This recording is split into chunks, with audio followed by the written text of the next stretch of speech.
This is Dr. Daniel Vanningen with this week's parenting podcast, Never Give Up. A senior pastor of a church in Southwest Florida recently referred a church member to me. His wife had an affair. The two want to work it out. I was inspired by my first meeting with the gentleman who spoke with high confidence. He said, "I know my marriage will be better than it has ever been before." In my conversations with this pastor about referrals, I made it very clear that my clinic has a no divorce talk policy. There are many good therapists who can help couples who seek support during a divorce. There are many good therapists in my area who work with men and women for a fresh start after the end of a relationship.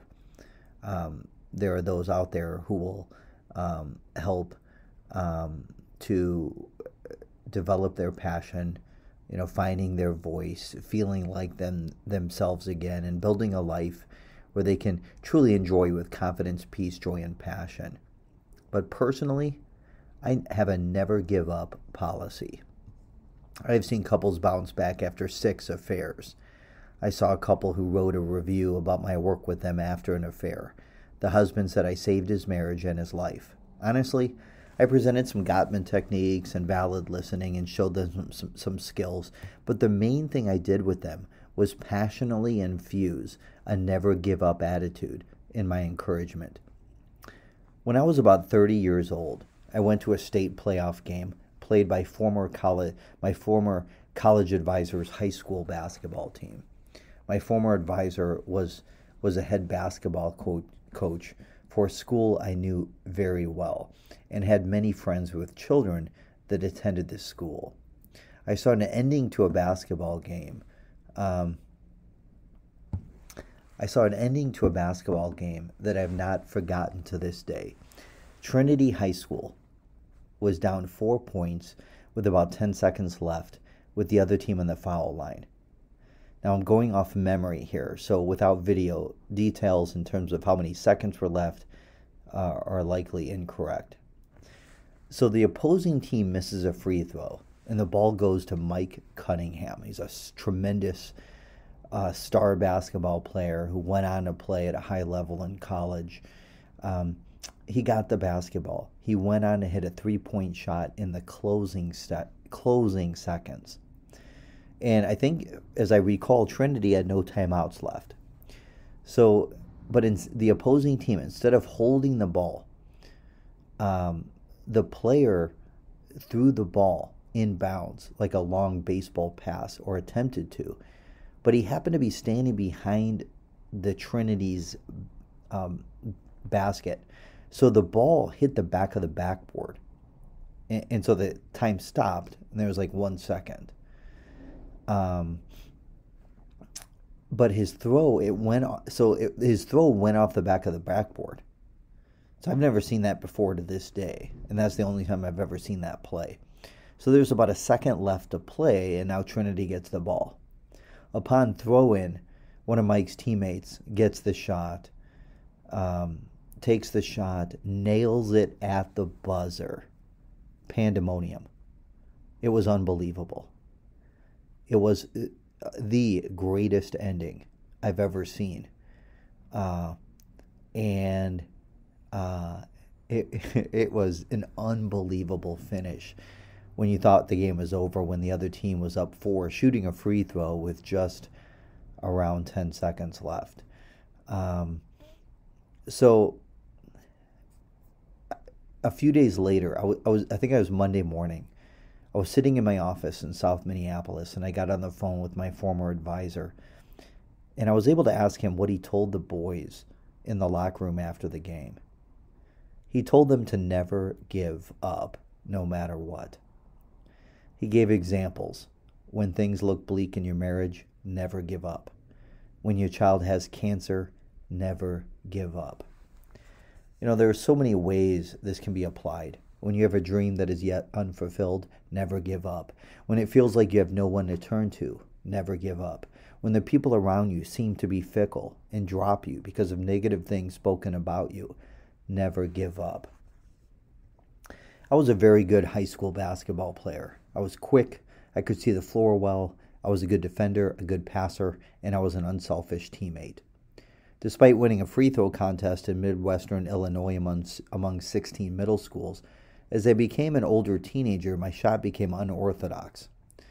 My shooting motion included my left thumb. This wasn't fixed until my friend Rene Rodriguez helped me fix it in college. But in addition to my thumb, I had other weaknesses. I was too skinny. But my dream was to play college basketball. I could tell you a lot of stories about my first 2 years of college. The short story is I didn't make it. I wasn't good enough. During my second year of tryouts, I had lost so much water weight that I ended up in the hospital with pneumonia. It was my first experience of anxiety. I wasn't eating. I was so nervous about my performance, and I ended up in the hospital. On the Friday, the last tryout day of the second week, I think I had my best performance. And I remember that being special to me because my father was there watching from the sideline. But I ended up in the hospital over the weekend and over the next week learning that my name did not make the cut. And I did not make the team for the second year in a row. I never accomplished my first major dream in my life, but I never gave up. I gave it everything I had. Everything I had. And of course, that was a springboard to other things, including working with athletes in sports psychology because of my own personal experience. But I gave it everything I had to the point of a hospitalization. And I think that has always stayed with me. You know, I've had a couple of small I've had many victories. I think we all have, right? For me, there's one that I want to share. In August 2020, I felt it deep inside that I needed to jump out of a plane. I told myself this cannot be happening. In fact, this was something I heard deep inside while I was in a gym by myself, like at 5 a.m. on a Saturday morning. So, you know, for 10 years, speaking around the nation, I used my fear of heights as comedy rather than a demonstration of facing fears head on. But after I heard that deep inside, and just believed that this was the right thing for me, from August to December, I interviewed skydivers. I worked on my cognitive behavioral techniques. As crazy as this sounds, I figured out what works for me. And I actually wrote it out. I practiced these methods and then I made a decision. I was going to go after this thing. I was going to face my fear head on. I was going to, and even that morning on December 3rd, I made a video and wrote a letter to my kids, to family. But on December 3rd, I drove by myself to Skydive City in Zephyr Hills, Florida. And I was determined I was going to do it. And I did it. And when I knew the voice deep inside of me, I just knew that I couldn't give up. Now, if you haven't listened to my podcasts, some of the podcasts this year you want to check out. It's on the question, do people change? Go check it out. And this is one of the key principles to change. Never give up. I recently talked with a man who was married to his wife. They divorced and are now back together. He's getting ready to ask her to remarry him and ask for another 27 years. It was so inspiring. I recently talked to a cocaine addict who is now sober for 6 months. He quit and sought treatment just before things, got really bad for him professionally.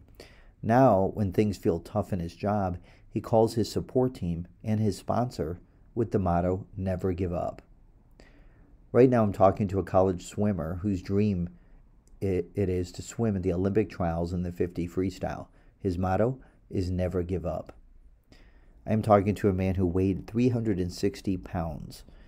He is down to 274 pounds after 6 months. His motto, never give up. I recently talked with a former professional baseball player who retired from baseball and he recently applied to med schools. It's tough getting in med schools, and he did not get accepted. But what drives him? What is his motivation? It's to never give up. He plans to apply again this next go around. So parents, collect stories. Tell your kids the stories. Teach your kids 3 words. Never give up. This is Dr. Daniel Van Ingen with this week's Parenting Podcast.